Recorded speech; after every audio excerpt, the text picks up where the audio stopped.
Jesus said, "For I have come to set a man against his father, and a daughter against her mother, and a daughter-in-law against her mother-in-law."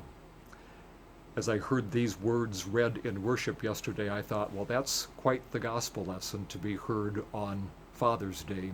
And I, seated next to my older son, and with him his wife, and with me my wife, daughter-in-law and mother-in-law, and we all looked at each other and smiled, kind of nervously.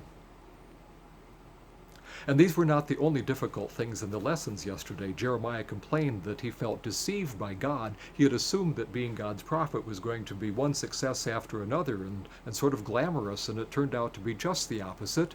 And writing to the Romans, St. Paul challenged us also, saying, "How can you keep on sinning when you have died to sin?" Our faith will sometimes put us at odds with the world around us that is unreceptive to the kingdom, will cause us to do battle against our own sinful tendencies, and sometimes will even disrupt our dearest, closest human relationships. But ultimately, Jeremiah recommitted to God and knew that God will win out.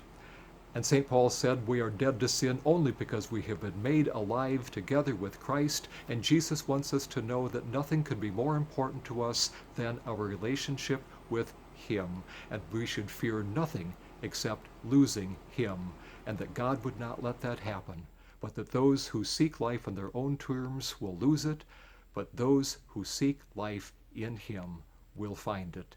This is Light for Today. I'm Pastor Mark Erlaub.